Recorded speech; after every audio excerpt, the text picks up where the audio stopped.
Where were we? Mic check. 1 2 1 2. Right.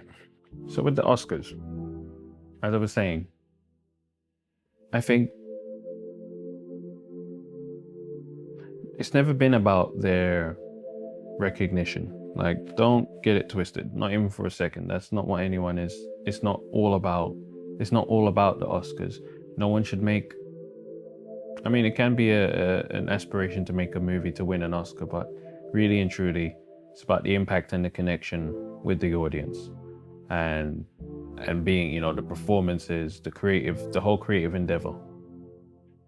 But still, I did find it fascinating that for some reason, and it's not often Hollywood does this, they decided to look outside of what they know and find recognition for something different. And Parasite is definitely that. I think next year will be the same. I don't think this is the start of some Asian takeover of Hollywood. I don't see that happening. But I think more people are aware now that there is a cinema that exists outside of America. And I guess that brings me back to the BAFTAs, which is all the more baffling and disappointing that they're not forward thinking, especially the BFI and all these funding bodies are not forward thinking in terms of getting these unique stories told I'm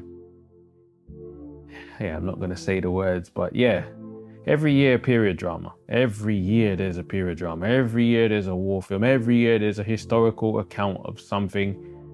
I'm sorry, but all of these films are by the numbers and average as hell. There you go. I'll be the first and only person to say it. No one seems to want to call it out. They're average. They're made purely to win awards and get nominations, as far as I can see. You know, every year it's someone wearing a fat suit, or someone, you know, aging themselves up or something, wearing prosthetics. All of a sudden they get nominations for it. This year it was, let's be honest, gimmicky camera work. Like, when are they going to understand that it should be about stories and it should be about transcendent performances and truthful looks into the past? Britain is just obsessed with, oh my gosh, like, we never, do you know what?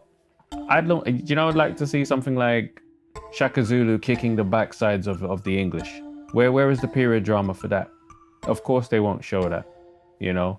You won't paint other races with the dignity they deserve, you know? What about the story when the Maharaja of India came to London? I should have laughed. This isn't funny. Wasn't wearing his kingly attire, went to a Rolls-Royce dealership, went in there, got the tire kicker treatment. You know, every minority knows this. You go into a high-end car dealership, and people are looking at, well, they look through you. They don't actually look at you, or they give you that whole, can I help you? Like, as if like you don't, you know, no kind of courtesy. This is what happened to the Maharaja, and it was in a Rolls-Royce dealership, and he was so kind of taken aback by the service that he came back later on with his kingly attire, and the red carpet was rolled out, everything, and he bought 6 Rolls Royces that he sent home to India, and he used them to sweep the streets. I'd love to see that. You could put Dev Patel in that too, seeing as he's being cast in as the one person of color now. So yeah, but honestly, I would just like to see new stories being told, all fun and jokes aside. And I'd like to see the funding spread wider than how I've seen it spread. I watch a lot of these films that get this BFI funding and BAFTA recognition. And like I said, you know, I'm just starting as a filmmaker. It's not for me to point fingers at anyone and say anyone is not deserving. But some of the stories are ridiculous. Like, absolutely ridiculous. You know, some of the portrayals are absolutely shocking.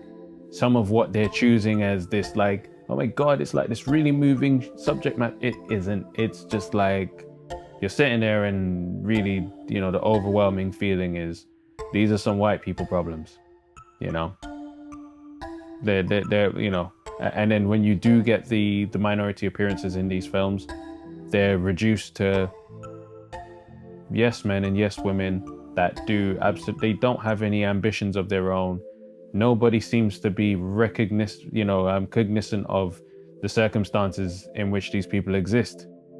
If it's a period drama, they're there solely to help someone else get what they want, and they have no kind of ambition for themselves, and they have no. I'm just like, this is.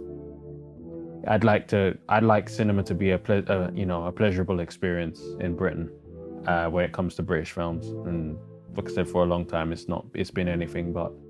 And it's the same set of people all the time getting all the opportunities, and they get all the actors to work with them, and they all gather together, give themselves huge pats on the back, and that's it. Nobody speaks on anything real. Nobody touches on any of the subject matter that is very present to our time. They don't care, as far as I can tell.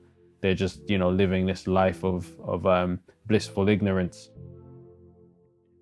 Then, when the chance comes to collaborate with Hollywood or in Hollywood, they all jump up at it, and they just come home and, retell their war stories of how that time they went to Hollywood. And they seem to be all happy with that. And nobody's looking at what's going on in this country. There's enough money here. There is a funding body here. There are tax credits here for filmmakers. And why aren't we making like these transcendent films? Why is that not happening here? So yeah, anyway, this is probably going to come off as a huge unfocused rant, but it's like I felt like it needed to be said. That, and I promised I would comment on the BAFTAs and the Oscars. I didn't think everyone would have heard of all of the films that have been acknowledged and so on and so forth. I don't do, okay, part of the reason I don't do reviews, again, is in the beginning, it was the lazy assumption most people would make is that, oh, you criticize because you can't do. And a lot of people that do criticize can't do. That is correct. But I just didn't want that to be the issue. And also, I think my views on films and how things should be portrayed and so on and so forth are quite unique. So I recognize that they're going to be such unpopular opinions that it's probably not worth sharing. If people ask me on a one-to-one basis what I think of XYZ film or this performance or so on and so forth, I would tell them. But generally, I don't just go out chucking my opinions out into the world where it comes to film and TV. Too many sensitive people, too many idiots online, so on and so forth. They're problems I don't need. I haven't enjoyed going to cinema in Britain in a long time. I haven't enjoyed a lot of the British slate of films in a long time. And I feel like there is really just, the standard is overall quite low. It is quite low. And then people be like, oh, 1917. I'm like, if you throw a lot of money at someone to make whatever it is that like their masterpiece, like go make your best film ever, and everyone gets out of the way, I'm sure you'd see lots of, award worthy or content that's worth nominations, worth accolades, worth being mentioned in a certain light. Or they'll do something amazing during the time, whether it's 90 minutes, 2 hours, or what. They'll do something in there. There'll be a package or a sequence or something that you're like, oh my gosh, that was truly inspired. So again, I'm just like, where are we seeing the real skill in Britain? I don't know. And then I made my documentary, and by all accounts, it's being suppressed. I don't know if distribution is a real possibility in this country. It probably would have to be somewhere else, and then, as always, somewhere else sneezes, and then Britain catches the cold, and then that's when they'll probably see their way to wanting to distribute my film. But it's ridiculous that even a film, if I told you, so all these films, a lot of them are sold on a single performance, a single, or like the technical brilliance of the film, or the soundtrack, or, do you know what I mean? There's something that they use to promote these films. Someone really had the heart to come and tell me there is no marketability with my film, just because it has no famous black people in it. Yeah. A documentary talking about how hard it is to, it doesn't even really talk about that. What it kind of demonstrates is someone having to perform every single production role in order to be able to get into the position to have a conversation about who you are as a creative. That was the point of the film. And then it was just like, it was amazing to me how all of these professionals, it just flew right over their heads. Like, nobody got it. Film, finance, edited, graded, write the songs, produce the songs, record the songs, all of that stuff. One person did all of that, and it's not worth distributing. It's not worth seeing if there's an audience for it. It's not worth using it as a conversation piece to say, look, this is why we need more minorities in this industry. This is why we need to fund more of these, these visionary storytellers who are willing to risk it all to try and get themselves out. Like, why are we servicing these people so badly? But nope, it can't be marketed, or we like it, but we wish it had a celebrity in it. I'm just picturing it now. Anthony Joshua telling you how hard it is to make it as a creative in England. Like, where would the relevance in that be? Because that's what I was asked. I was told that it would be better if there was an athlete, a celebrity, or somebody famous from the black community in the film. I'm like, wow, like, you people really don't get it, do you? I'm not jaded, I'm not giving up. I'm just tired of people condescending you, giving you this fake smile, this fake rapport they pretend to have with you, and they think we can't see through it. It's so blatantly obvious. You have no intention of, they don't sit and watch your film properly. That's another thing they don't do. They don't watch properly. They don't watch with their eyes, at least. They watch with something else. And it's like, they see black people, yeah, I can't relate. I'm not black. How would I ever relate to that? But then some of the other films that they work on, or some of the other projects that they distribute, they have similar characteristics, but you can't see the parallel between them. But then I guess that goes even into things like employment. I had someone the other day, a recruiter, tell me that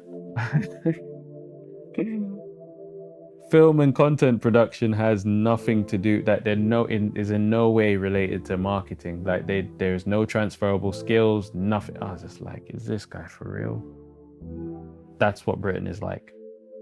That's what it's like. It's not someone that's going to blatantly tell you can't do what you're doing, or you should give up. They do well not to go that far. At least usually they do well not to go that far. But instead it's quite good. It's really interesting. It's very well made. It's very this, it's very that. But, and there's always like this lump of coal they're shoving into this gift they're trying to give you. Well, supposed gift of advice, and the advice is always trash or way off the mark. And they don't listen. They don't invite you to explain, because, oh, clearly I don't understand. Clearly I don't get it. Could you? Nope. They're telling you how it. I'm just like, you know what? This is. That's the most jarring part of all of it. Because we're not artists. We're not considered artists, you see. And even this goes into sport. It's like, when certain players do certain things, it's a moment of genius. Oh my God, it's inspired. It's this, it's that. When we do anything, we're animals, we're beasts, we're freaks of nature, we're this, but that's literally how they see us. They never see us as artisans, like skilled professionals. They never see that. They just see it as like it's dumb luck, or like it's just uncanny that you were able to do what you did. We don't have brains capable of conceiving these things and bringing them into reality, you see. And that's kind of the most, like I said, the most jarring thing, and the thing I have the least amount of patience for. I reply to emails I probably should delete. I'm not gonna lie, I'm one of those people. Like, especially when it comes to people offering ridiculous feedback that just makes no sense. I'm just like, look, you did not engage your brain when you wrote this. And I'm gonna tell you why. Here, here, and here, and here, and here. None of this makes sense. And I can tell you haven't really paid attention to the thing you think you're giving helpful advice on. Yeah, this video is gonna be very long. And just calm down. But yeah, Jay Mullings from Written Mirror. I'm out. Like, comment, subscribe, hit the bell, all that good stuff. New music coming out, all of that for 2020. 2020 is a year of, you know, if I'm not trying, I'm dying. There you go. Hopefully things change. Hopefully things look up. Hopefully things improve. If not, like I said, I'll fall on my sword. You know, it's really this year or nothing for me. I near enough bankrupted myself with my film. I put everything I had into it, did everything to the, you know, a very high standard. And it's just like this last hurdle of distribution. And I'm just really, really fed up of people patronizing me. Like, you can tell they've never been in a situation where they've worked like they've really pushed the envelope as far as they could to get something off the ground, not let people have the excuse of quality or this or that. You just did what you had to do. Only for someone to then tell you, oh, but have you tried this other? Yes, we've already tried that stuff. That's why you went all the way you went to getting this stuff to this point. Yeah. But yeah, Jay Mullings, Written Mirror. I'm out.